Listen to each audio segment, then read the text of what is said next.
Good morning friends. कालपर्यंत आपण about one act प्लेबद्दल विचार करतो आहे.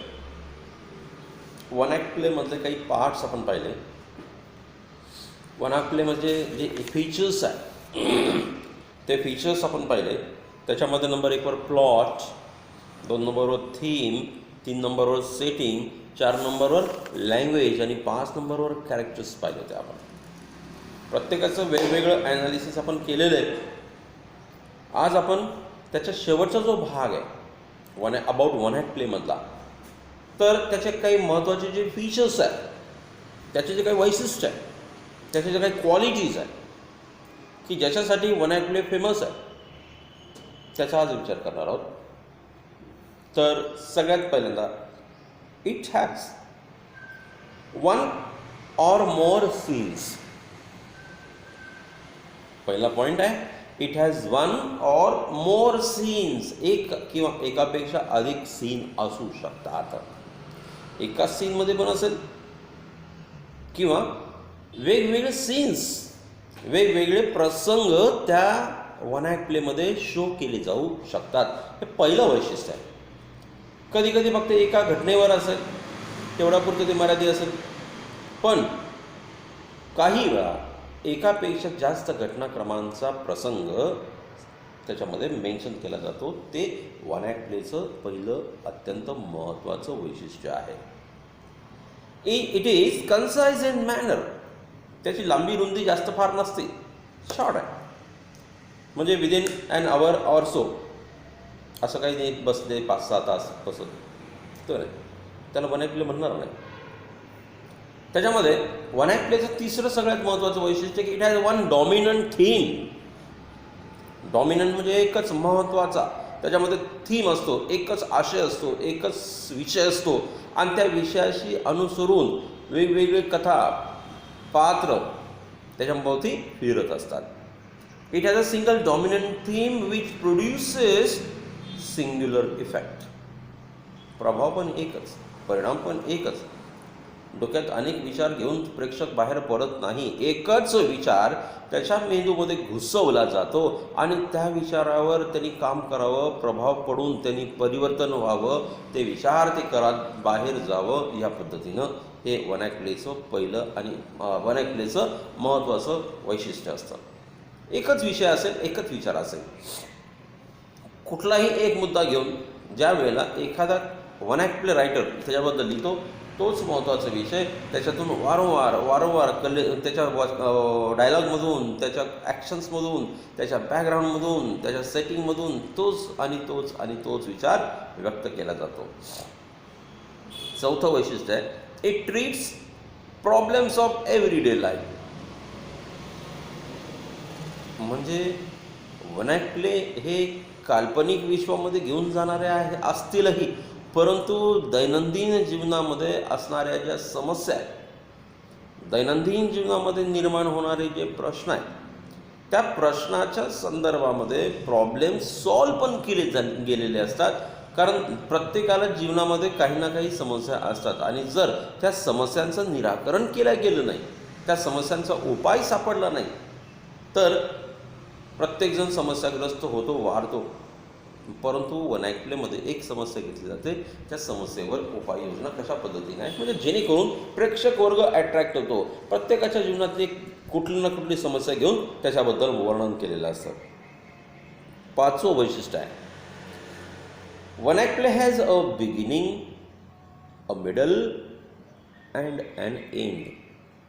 प्रत्येक साहित्य कलाकृतीमध्ये हे चालतं आहे. आपल्याला आरंभ असतो, मध्यांतर असतं आणि शेवट असतो. The stages are as follows. कशा पद्धतीने त्या स्टेजेस मेन्शन केलेल्या असतात. Number 1 exposition. एक्सपोजिशन म्हणजे आपण प्रस्तावना म्हणतो, ते एक्सपोज होतं. पडदा बाजूला गेल्याबरोबर आपल्याला सुरुवातीला दिसेल, जे सुरुवातीला दिसेल त्याला एक्सपोजिशन म्हटलं जातं. त्याचा थीम एकदम आपल्याला त्याच्यातून कळतो. तर it is an brief introduction. त्याला काय म्हणतो आपण, संक्षिप्त अशा प्रकारची ओळख, परिचय त्याच्यातून करून दिलेला असतो. सेकंड पार्ट आहे मित्रांनो, कॉन्फ्लिक्ट. कॉन्फ्लिक्ट म्हणजे संघर्ष. अगदी सुरुवातीलाच संघर्ष घडवला जात नाही, म्हणजे ओपनिंगच संघर्षाने होत नाही. ओपनिंगमध्ये, आरंभामध्ये, बिगिनिंगमध्ये इंट्रोडक्शन असते. नंतर हळूहळू ती इंट्रोडक्शन एक एक कॅरेक्टरची होते, एक एक प्रसंगाची होते, एका विचाराची होते, आणि नंतर मग त्याच्यामध्ये कॉन्फ्लिक्ट म्हणजे संघर्ष घडवला जातो. मग तो विचाराचा असेल, व्यक्तीचा असेल, आणखी प्रसंगांचा असेल. Conflict is development of drama. संघर्ष म्हणजे काय? ड्रामाचा एक महत्त्वाचा डेव्हलपमेंट असणारा भाग आहे. It is a backbone. कारण प्रत्येक कलाकृती, प्रत्येक नाटक हे कुठल्या ना कुठल्या व्यक्तीच्या जीवनाशी संबंधित असतं. ती व्यक्ती त्या पूर्ण सोसायटीचं, पूर्ण समाजाचं प्रतिनिधित्व करत असते, आणि ती प्रतिनिधित्व करणारी व्यक्ती म्हणजे त्या ॲक्टरनी प्रेझेंट केलेलं कार्य, त्याचं असणारी समस्या ही माझीच आहे, ही युनिव्हर्सॅलिटी त्याच्यामध्ये निर्माण केलेली असते. आणि म्हणून त्याच्यातून निर्माण होणारा संघर्ष हा बसलेल्या, ऐकणाऱ्या प्रत्येक प्रेक्षक आणि श्रोत्याच्या मनातला संघर्ष असतो. म्हणून त्याला बॅकबोन असं म्हटलं आहे. बॅकबोन म्हणजे कणा, पाठीचा मणका असतो आपला, तो जर नसेल तर कल्पना करा काय हवी. तसं कॉन्फ्लिक्ट हा बॅकबोन आहे. नंतर आहे क्लायमॅक्स. म्हणजे एखादी विशिष्ट गोष्ट ताणत इतक्या प्रेशरपर्यंत न्यायची, मनात असंख्य विचार निर्माण करायचे, टप्प्याटप्प्याने ती इव्हेंट वाढवत जायची, समोरच्यांचं टेन्शन, प्रेशर, विचार वाढत न्यायचे, त्याला क्लायमॅक्स म्हणतात. अँटी क्लायमॅक्स म्हणजे हसणं आहे, आणि क्लायमॅक्स म्हणजे टेन्शन घेणं आहे. असा क्लायमॅक्स पण असतो. तो क्लायमॅक्स निर्माण करत जाते. That is turning point and important part. Climax नसेल तर मजाच नाही बरं कोणत्या गोष्टीला. प्रत्येकाच्या आयुष्यामध्ये क्लायमॅक्स हा अत्यंत महत्त्वाचा पार्ट प्ले करत असतो. तर क्लायमॅक्स म्हणजे उत्कंठा वाढवण्याचा कार्यक्रम असतो हा. नंतर डिनाऊन्समेंट म्हणजे त्याचा संक्षिप्त, ब्रीफ, ऑफन ओव्हरलॅप्स क्लायमॅक्सवर. कारण टेन्शन घेऊन बाहेर नाही पडायचं ना, टेन्शन रिलीज होऊन बाहेर पडायचं आहे. अदरवाईज जर एखाद्या चित्रपटाने, एखाद्या नाटकाने जर टेन्शन निर्माण करून प्रेक्षक बाहेर पाठवला तर तो समाज पागल होईल. कोण जाईल त्याला? कोण जाईल त्या पिक्चरला? कोण जाईल त्या नाटकाला? कोणीच जाणार नाही. म्हणून टेन्शन रिलीज पण केलं जातं. 6वा मुद्दा आहे, it gives introduction of stage directions. स्टेजचे जे दिग्दर्शन आहे, स्टेज दिग्दर्शन पण त्याच्यामध्ये सगळ्यात महत्त्वाचा पार्ट प्ले करतं आहे. त्यानंतर त्याचं सगळ्यात पुन्हा आणखी महत्त्वाचं वैशिष्ट्य आहे की इट क्रिएट्स मूड. प्रेक्षकांचा मूड पण निर्माण केला जातो. प्रत्येक प्रेक्षकांच्या भावना उद्दीपित केल्या जातात. भाषेच्या माध्यमातून असेल, ॲक्शन्सच्या माध्यमातून असेल, बॉडी लँग्वेजच्या माध्यमातून असेल, वेगवेगळ्या प्रकारच्या. तलवार काढली, फिलिंग्स, हॉरर झाला, अंगावर शहारे आले, मर्डर असेल, भीती आली, लव सीन असेल, रोमांच आले, अशा पद्धतीने it create moods or atmosphere. It has unity of time, place and action. याला सर्व काल सापेक्षता असं म्हणतात. कारण तिची भूमिका असते. आता आपण पाहतोय मित्रांनो की मिडिवल एजमध्ये असणारा रॉबिन हुड 11व्या शतकात, तो रॉबिन हुड आजही आपल्याला आजचा वाटतो. रॉबिन हुड म्हटल्यानंतर अशा वेगवेगळ्या ॲक्शन, थरार ॲक्शन करणारा कॅरेक्टर आपल्या डोळ्यासमोर येतो. तो आजचाही युवक थरार ॲक्शन्स करणार आहे, तेव्हाचाही होता. याला युनिव्हर्सॅलिटी ऑफ टाईम पिरियड असं म्हटलं जातं. Place and action. One act play has simplicity of plot. त्याचे जे कथानक असतं ना, सिम्पल असतं, असं काही कॉम्प्लिकेटेड त्यामध्ये क्रिएशन केलेलं नसतं. Concentration of action and unity of impression. आधीच तर वन ॲक्ट प्ले, आधीच तर कालावधी लिमिटेड, आणि त्या लिमिटेड कालावधीमध्ये जर समजा प्लॉट कन्स्ट्रक्शन, रचना जर गोंधळाची असेल, साधी सरळ नसेल तर कळणार नाही. त्याच्यातला गुंता काढता वेळ निघून जाईल.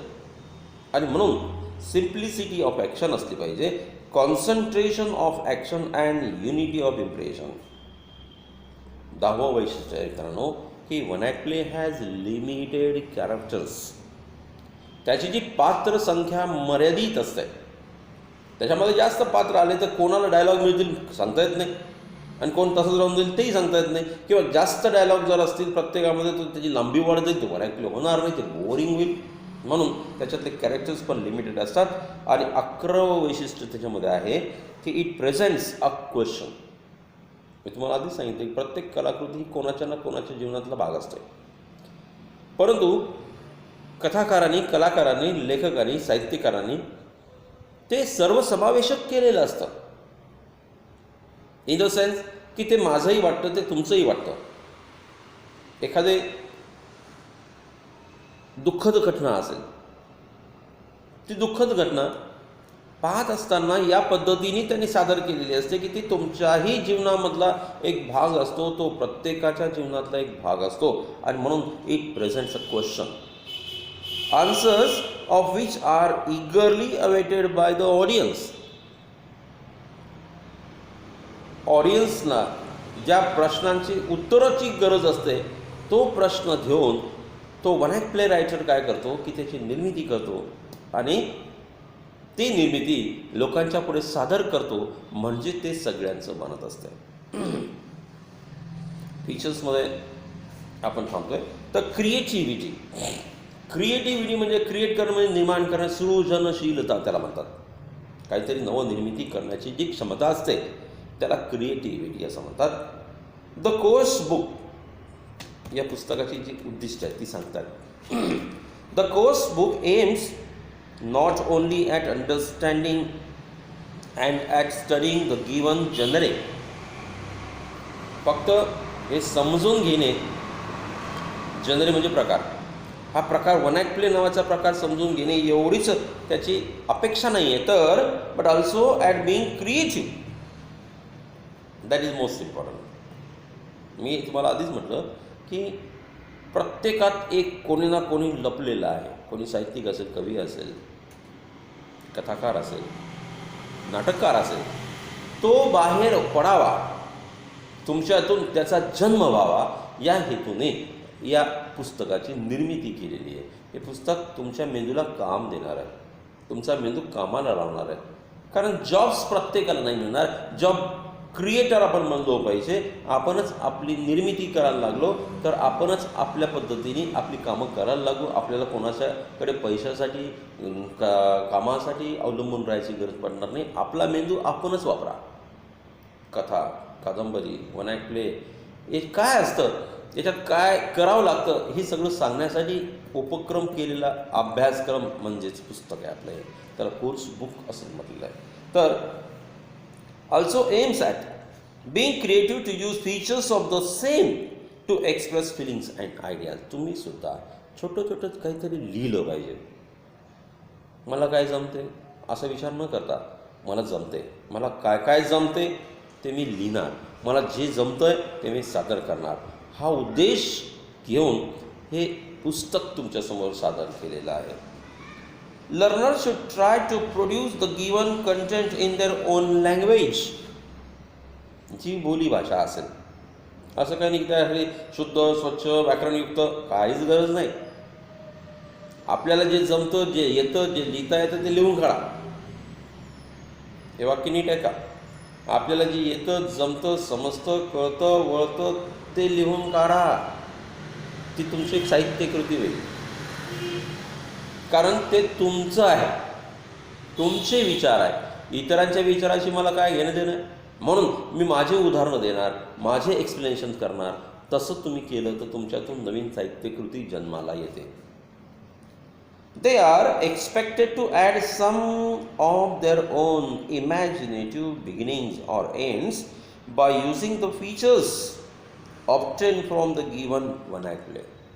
तुम्ही तुमच्या पद्धतीने ओपनिंग करा, मिडल करा, एंड करा, पण तुम्ही करा.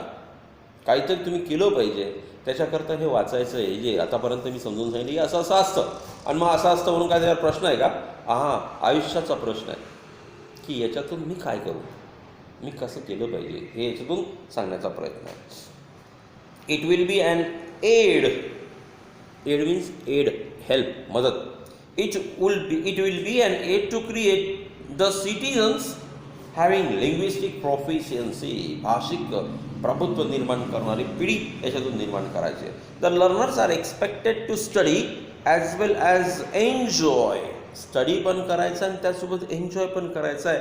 Exploring the richness of the language by studying the general in detail. याच्यातला भाषेचा सविस्तर अभ्यास करा ही अपेक्षा केलेली आहे. फक्त अभ्यास नाही करायचा, तर याचं सादरीकरण पण करा अशी अपेक्षा करतात. आणि या अपेक्षेने क्रिएटिव्हिटी पुन्हा पुन्हा वाचा. तुमच्याकडून केलेली अपेक्षा आहे पाठ्यपुस्तक मंडळाने, महाराष्ट्र शासनाने आणि समाजाने. तुम्ही तुमच्यातून काहीतरी बाहेर काढा, व्यक्त व्हा, मनातली विचार व्यक्त करा. फक्त परीक्षेपुरता अभ्यास करू नका. आयुष्याची परीक्षा असते, त्या आयुष्याच्या परीक्षेत आपण पास झालो पाहिजे याच्यासाठी आपल्याला करायचं आहे. ते काम तुम्ही केलं पाहिजे या अपेक्षेने हा पार्ट आपला इथे संपतो आहे. तुमच्याकडून जी अपेक्षा केली ती खूप मोठी अपेक्षा आहे मित्रांनो. ती अपेक्षा पूर्ण करण्यासाठी तुम्हीच तुम्हाला मदत करू शकतात. तुम्ही God helps them who help themselves. जे स्वतःची मदत करतात त्यालाच परमेश्वर मदत करतो असं म्हणतात. म्हणून स्वतः काहीतरी लिहा, आपल्या मित्रांना शेअर करा, आपल्या शिक्षकांना शेअर करा, आपल्या आईवडिलांची त्याच्यात चर्चा करा, तर तुम्ही नक्कीच मोठे व्हाल या आशावादासहित आज आपण इथे थांबणार आहोत. Okay, good day. पुन्हा विनंती, काही अडचणी असतील तर नक्कीच मला संपर्क करा. Good day.